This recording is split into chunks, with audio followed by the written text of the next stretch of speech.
ball over 3 times in the second half in 2 games doesn't give us a chance to win on offense or defense.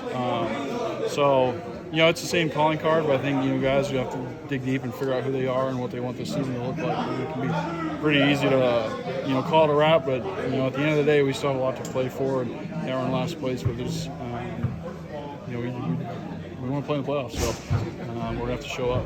And I guess along those lines, you still have 2 divisional opponents. Yeah. So you in most ways, still do control your own destiny if you guys could take care of business. Yeah, exactly. We've had a great run in the division the past couple of years, and obviously haven't played to that standard this year, or a couple get away. But, like you said, we do have 2 more coming up. I think this one's going to be, they're all must-wins from here on out for us. But, those 2 divisional games are going to be huge, and this one especially, Chicago is a good team. I think, they think they should have won the past 3 weeks, playing really good teams. So, it's going to be a tough battle. Hopefully, Levi's get some fans in there and give some support, but, we got to do our part.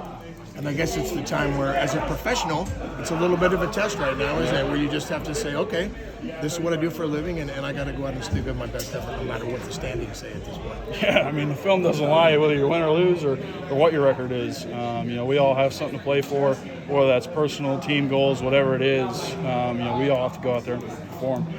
So then at the end of the day, they're going to look at, after the season, we make the playoffs or don't. They're going to look at the film and try and replace guys or, shake things up or however it is. So, we all have pride. We're professionals, so we want to go out there and do our job and play our best.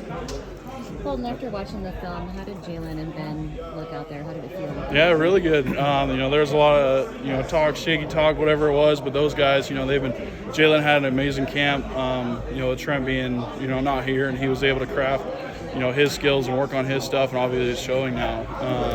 And then Ben, I think he's just been waiting for a shot since coming over from Jacksonville and his knee and everything. And he's playing with his hair on fire too, so you can tell he's a junior, but no, he's got it in him. But no, seeing those 2 play the way they have, Jalen the past 2 weeks and then Ben last week, it's been great to see and excited for those 2 guys. How much does Chris Foerster really bond you guys together so it doesn't feel like it's a huge change and you've got different guys coming in? Yeah, that's how the room was made initially on the season. We felt like we've had 8 to 9 starters, in the room with John and Ben and Jalen.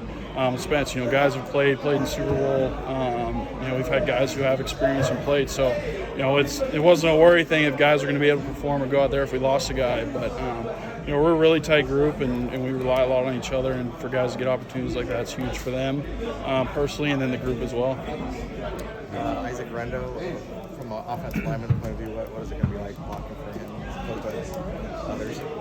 Oh, a lot faster. I think, for some of the guys like, George and, I don't know how many guys are still here from 19 and when Raheem was here. He kind of reminds me a lot of Raheem with how he runs, is upright a little bit, and then obviously the speed, he takes it and slides on the 1 in Seattle, but, we give him some flack for that. But he's a lot of fun to block for. He runs hard, runs physical, and has the breakaway speed when you need it. So it's a lot of fun to block for him. All our backs are.